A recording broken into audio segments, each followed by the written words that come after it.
Reprise du débat, continuing debate. The honourable member for Windsor West.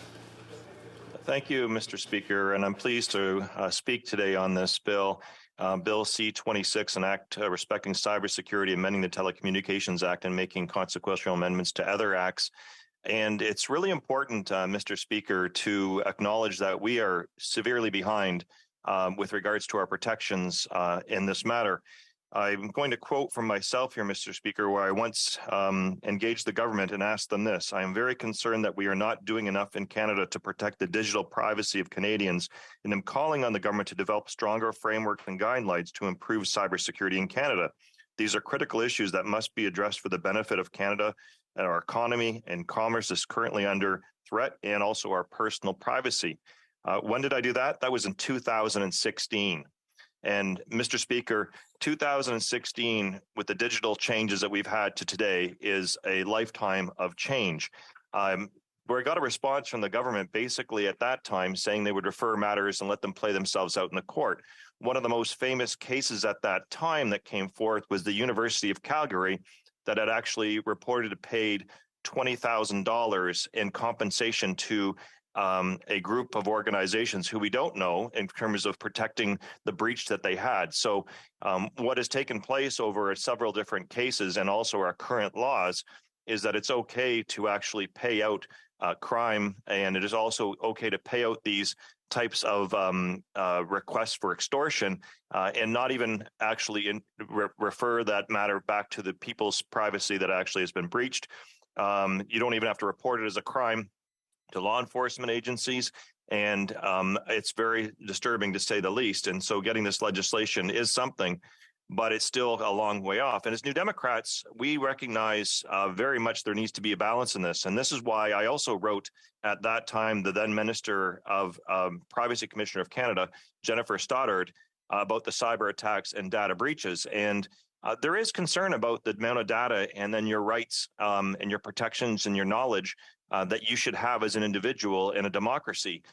I don't think it's a conspiracy theater to have those kinds of concerns. I would point out to a simple famous case, as New Democrats are well aware of, and I think other Canadians, our number one Canadian champion of healthcare, Tommy Douglas, was spied upon by his own RCMP at that same time, and that was to bringing in Medicare.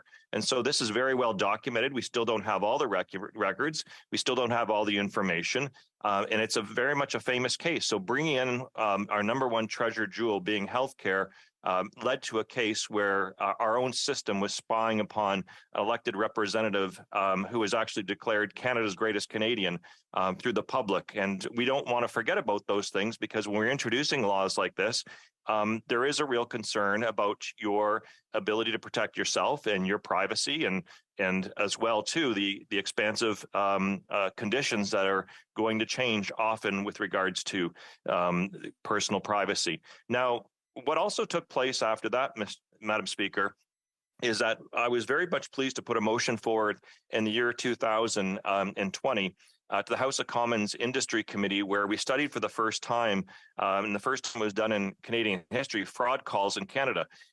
There's very much a lot of cyber attacks through this type of operating system. And, we need to remind ourselves that using this type of system, being our internet service providers, and also using the telecom sector, is something that is done so by giving up the public infrastructure and also a regulated system of industry. So we've built a beast in many ways that has a low degree of accountability, and we're finally getting some of that to be restored, and also some new programs coming in like Stir and Shaken, and other types of reporting that's required. But I do want to point out that, since we've done that, we have another report that will be tabled, or at least a letter. We haven't decided yet, and there's still work going on, but we had a couple more meetings in the industry committee about it. And we really heard lots of testimony that showed that there's more work that can be done and should be done. A good example from the previous report that we did was known as Recommendation 5, and it went to actually sharing information between the RCMP and the CRTC, and we haven't seen the government act on it. And I think that it's important to note in this bill, there has been a lot of talk about the types of things that we can do internationally as well, too. as part of this. One of the things I would point out that I've been very vocal on, because I've had Ukrainian interns in my office for a number of different years, is that we could use a lot of our leverage in terms of cybersecurity and training to help them to deal with the Russian hacking and other international nefarious players that not only would help in the war with with the Ukraine right now, and Russia, but also the other activity that comes out of this subsequently that would help the world economies by having trained solid professionals that are able to actually use their expertise and battle this, not only with regards to the current state of affairs, but the ongoing future, which I think would be helpful for not only the Ukrainian population, but also the European Union, Canada, North America, and others that will continue to battle more complex artificial intelligence and other cyber attacks that take place. So one of the things that I do want to note, Madam Speaker, in this bill, clause section 15.2 is a clause that gives the Minister of Industry authority to make several types of orders, and also with the Minister of Public Safety. And it actually relates to obliging TSPs to stop providing services if necessary. This is a strong power that we're actually pleased to see in this type of a legislation. But where we're really concerned about, as the member for Elmwood-Transcoma noted, is that there is no general oversight you never really see on other types of legislation. Scrutiny and regulations was the once referred to. Now, for those that aren't familiar with the back halls of Parliament and the dark corners of Parliament, there is a committee that I was one of the vice chairs at one point in time, Scrutiny and Regulations, that oversees all legislation passed in the House of Commons and ensures that the bureaucratic and the actual governmental arms, and including that of ministers, despite whatever political color there will be of that time, follow through with the laws of the legislation that's passed. And so making this bill not have to go through that type of a process is wrong. And I would actually say it's reckless because the committee has to do a lot of work just to get regulatory things followed on a regular basis. And it can be quite, a long time, a period, but there is that check and balance that takes place. And it is also a joint Senate and House of Commons committee. And it's unfortunate that the legislation tries to leave that out. It also doesn't have the requirement to gazette information in terms of making it public for the different types of institutions. That's an issue. And it also has a lot of holes when it comes to, information that can be withheld and shared. And why is that important with regards to the confidence of the bill?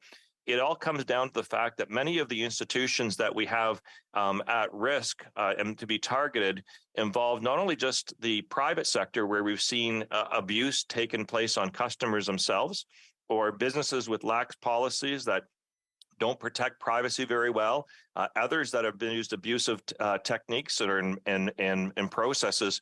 Even right now, it's amazing that when you think about the information and the process that's going on in the United States, they're going to oversee the issue with regards to Taylor Swift tickets and Ticketmaster again. There's another one that has had a nefarious past with regards to privacy information and how they actually run their business. You can go back to look at that one with Live Nation and so forth. But at any rate, the U.S. is also involved in this too.